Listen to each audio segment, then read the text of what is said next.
day 2 of our 90-day English challenge. Yesterday, we started with a simple but important goal, thinking more directly in English. And today, we're going to work on something that happens to almost every English learner.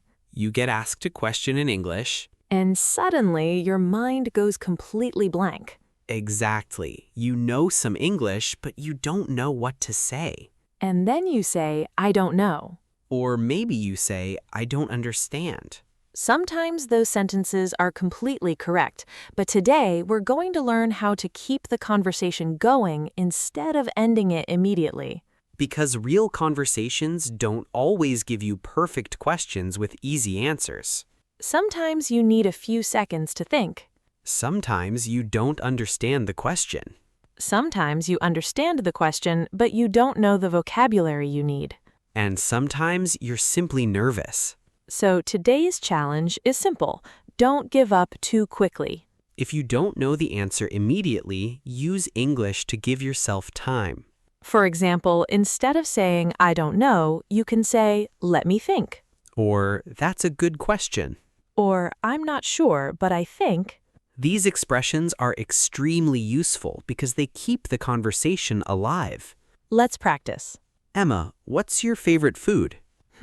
That's a good question. Let me think. See what she did? I didn't answer immediately. But you also didn't stop the conversation. Exactly. I gave myself a few seconds. And then? I might say, I think my favorite food is pasta because it's easy to prepare and there are so many different ways to make it. That's a much longer answer than simply saying pasta. And that's today's challenge. Take a short answer and make it longer. Let's start with something very easy. What's your favorite color? Blue. That's correct. But we can improve it. My favorite color is blue. Even better. My favorite color is blue because it makes me feel calm. And now we have a complete answer. Your turn. What's your favorite color? Say your answer out loud.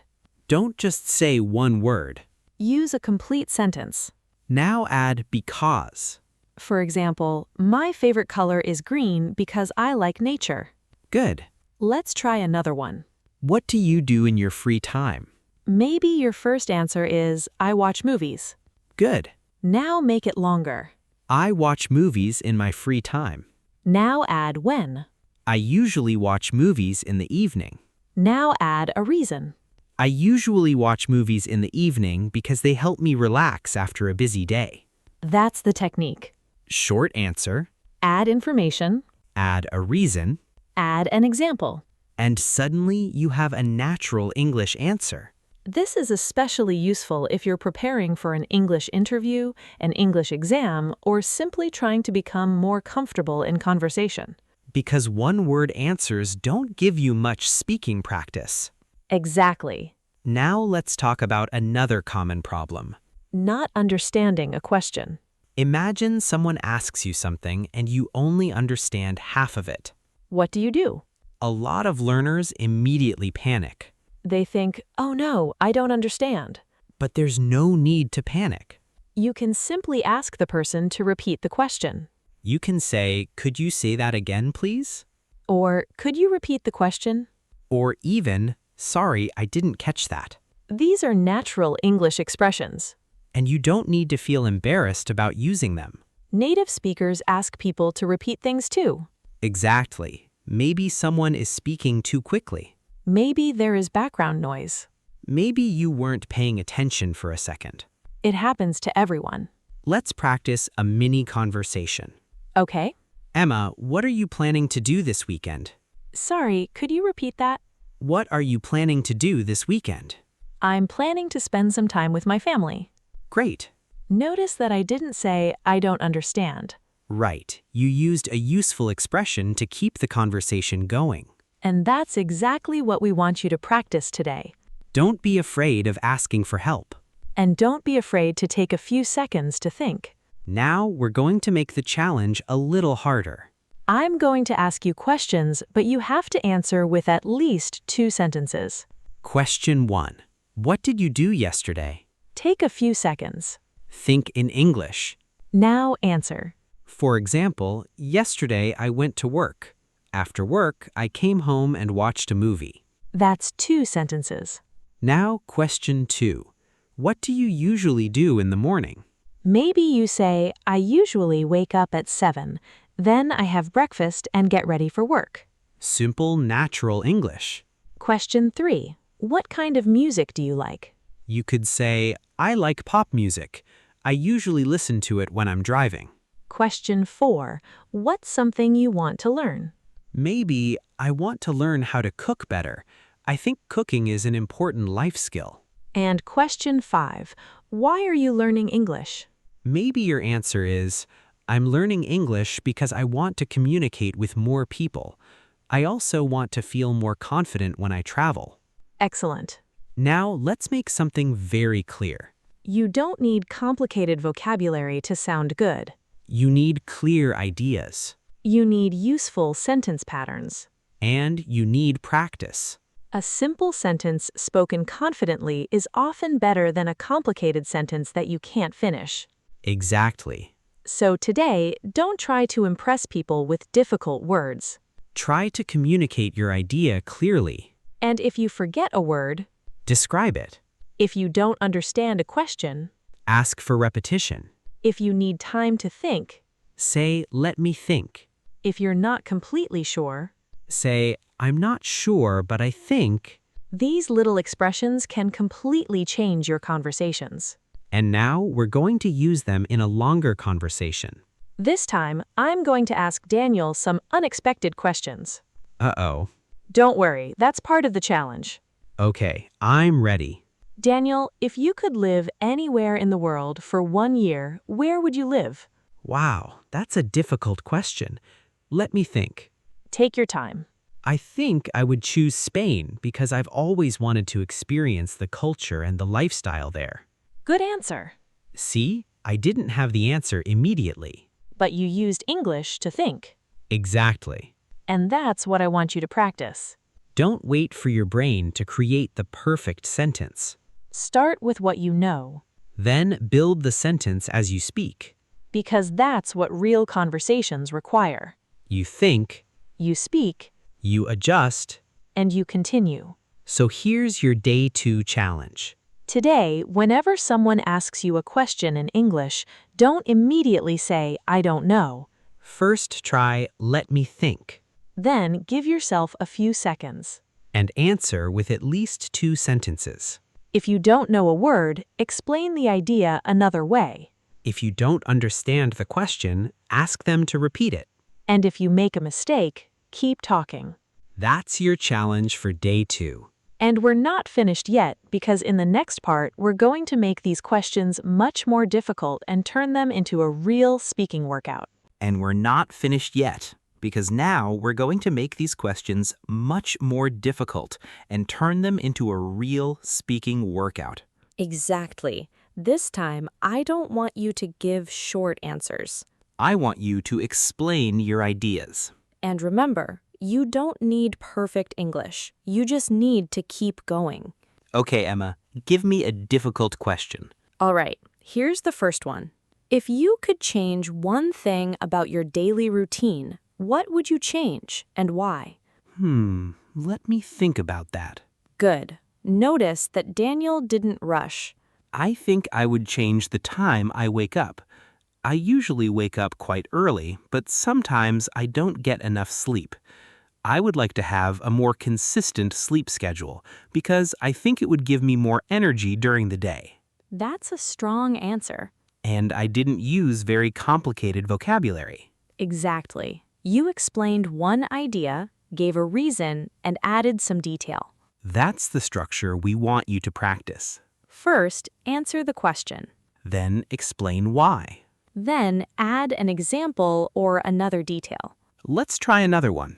Imagine you could become extremely good at one skill instantly. What skill would you choose? That's an interesting question. See? That's another useful phrase. I think I would choose public speaking. I've always thought that being able to communicate ideas clearly is an important skill. If I were better at public speaking, I would feel more comfortable speaking in front of large groups. Very good. Now it's your turn. Yes, your turn. You can pause the video if you need time. Remember to speak out loud. Don't just think about the answer. Actually say it. That's important because your goal is speaking practice, not silent thinking. Exactly. Let's give them another question. Okay. What is one thing you are proud of? Take a moment. You can start with, one thing I'm proud of is, For example, one thing I'm proud of is learning English. then explain why. I'm proud of learning English because it wasn't always easy, but I continued practicing. And now add another detail. I still make mistakes, but I can communicate much better than I could before. Excellent. Did you notice something? We started with one simple sentence. Then we added a reason. Then we added another sentence.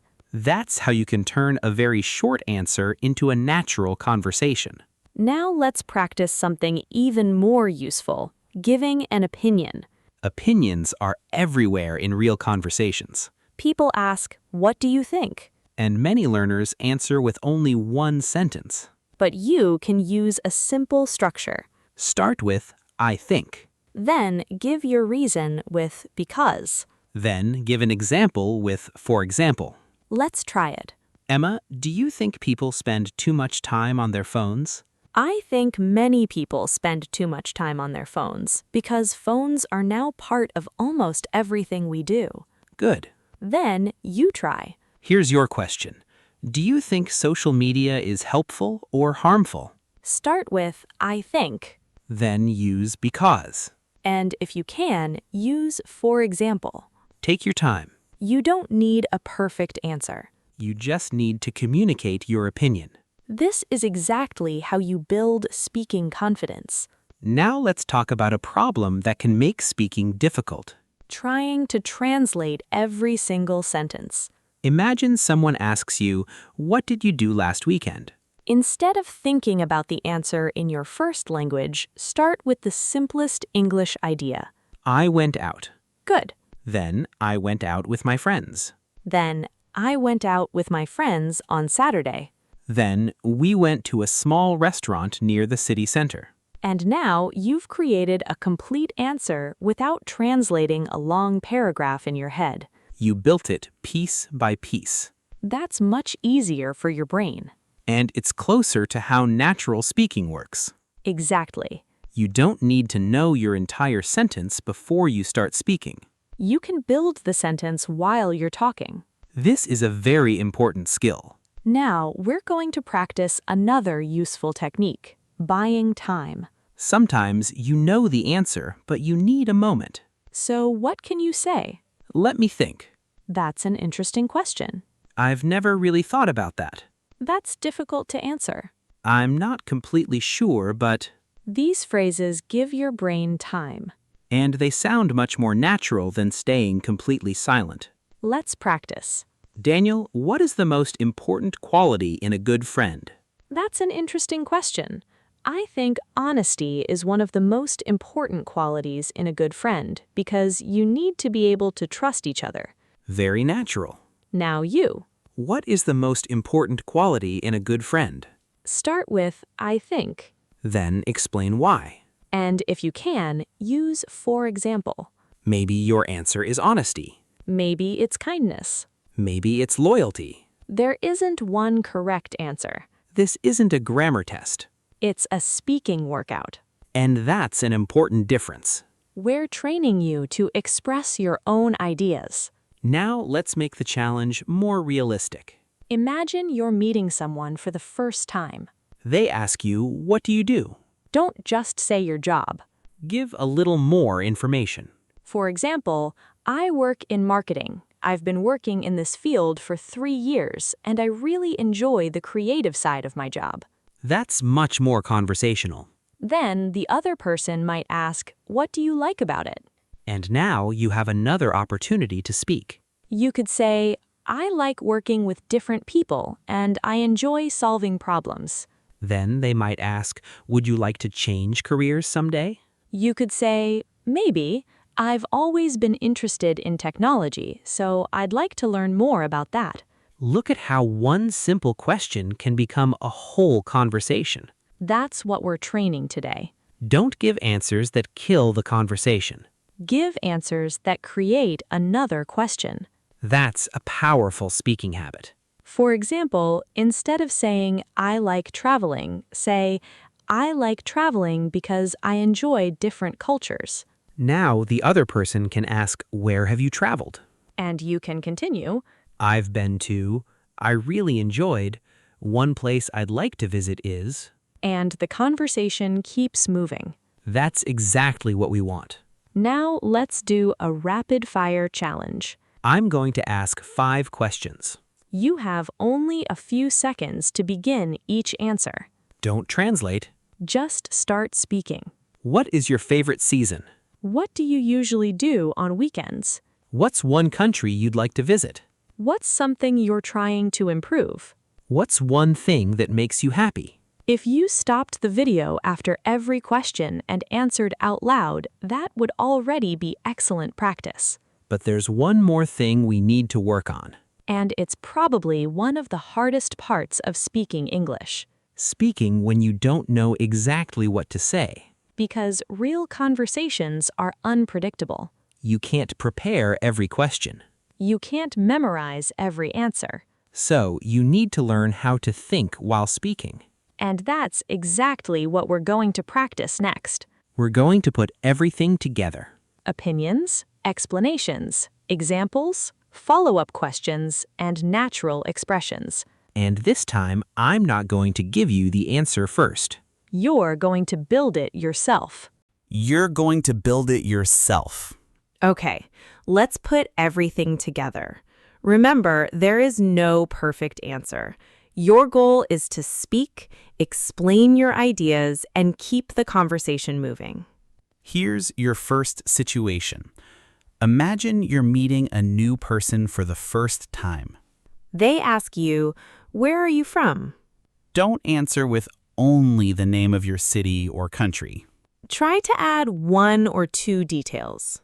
For example, I'm from a small city near the mountains. I've lived there most of my life, and I really like the quiet atmosphere. See, a simple question can give you several opportunities to speak. Now you try. Where are you from? Answer out loud. Start with I'm from. Then add where you live now. Then add something you like about your hometown. Don't worry if your answer isn't perfect.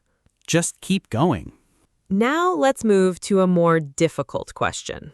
What do you want to achieve in the next year? That's a big question.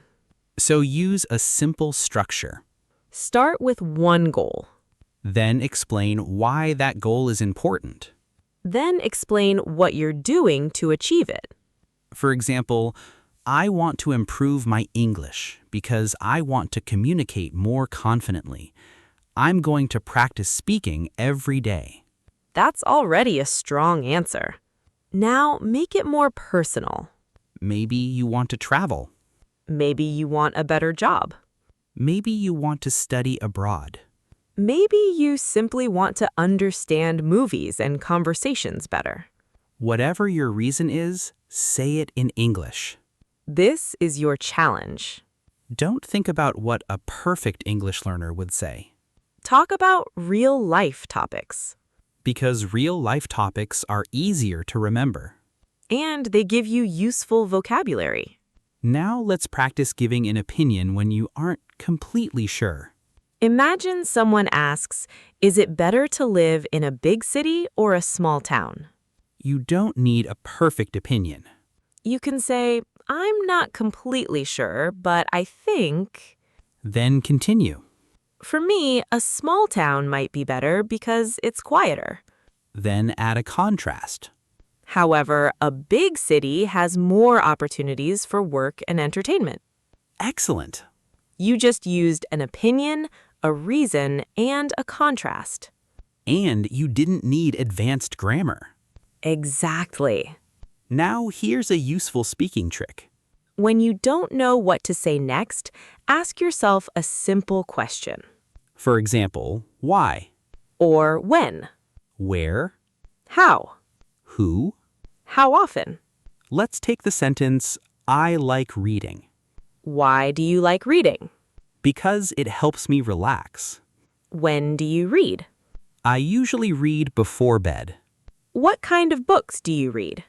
I usually read books about history and personal development. How often do you read? I try to read a little every day. Look at that. One short sentence became a complete conversation. That's a technique you can use with almost any topic. Food, Travel, work, family, movies, sports, your hobbies, your plans. anything. Now we're going to do the biggest challenge of day 2. A 1-minute speaking challenge. Choose one topic. Your hometown, Your daily routine. your favorite food, A place you want to visit. or something you're trying to learn. Then speak for 1 full minute. Don't stop because you make a mistake. If you forget a word, explain it differently. If you need time, say, let me think. If you finish one idea, ask yourself, why? Then continue. Let's demonstrate. I'll talk about travel. Go ahead. I really enjoy traveling because I like seeing new places and meeting different people. One country I'd really like to visit is Japan. I've seen pictures of the cities and the countryside, and the culture looks very interesting. I also want to try the food and learn more about everyday life there. I know traveling can be expensive, so I would need to plan carefully and save some money, but I think it would be an amazing experience. That was more than 1 minute of speaking, and the vocabulary was mostly simple. Exactly. You don't need thousands of difficult words to speak for 1 minute. You need ideas. And you need to know how to connect those ideas. Words like because, Also, but, however, for example, and. that's why. These simple connectors are extremely powerful. Now let's talk about something that happens after you finish speaking. You realize you made mistakes. Maybe your grammar wasn't perfect. Maybe your pronunciation wasn't clear. Maybe you repeated the same words several times. That's okay. Don't immediately decide that your English is bad. Instead, choose one thing to improve. Maybe tomorrow you'll work on pronunciation. Or maybe you'll learn 3 new expressions. Maybe you'll practice answering questions faster. One improvement at a time. That's how you build confidence. And confidence doesn't mean that you're never nervous. It means you can continue even when you're nervous. That's a very important difference. Now let's review today's challenge. Number 1, don't immediately say, I don't know. Use let me think or that's a good question. Number 2, if you don't understand, ask for repetition. Say, could you repeat that please? Number 3, make short answers longer. Add a reason. Add an example. Add another detail. Number 4, if you forget a word, describe it. Don't stop the conversation. Number 5, speak for 1 minute about one topic. And finally, don't wait for perfect English. Use the English you have today. Because every time you speak, you're training your brain. And every time you continue after a mistake, you're becoming more confident. So here's your homework for day 2. Go ahead and record yourself speaking English for 1 minute. Choose any topic you like. Listen to your recording once. Find one thing you did well. Then find one thing you want to improve. Don't try to fix everything. Just choose one small improvement. Then record yourself again. You'll probably notice a difference. Maybe it's a small difference. But small differences become big changes when you repeat them. That's the whole idea behind this 90-day challenge. We're not trying to become fluent in one day. We're building the habit of using English every day. One sentence, One conversation, one challenge. one day at a time. And tomorrow, when you have another chance to speak English, remember today's lesson. Don't panic when you don't know what to say. Take a breath Buy yourself a few seconds. and start with the English you already know. You don't need to know everything. You just need to keep going. That's day 2 complete. If you completed today's challenge, be proud of yourself. Come back for day 3.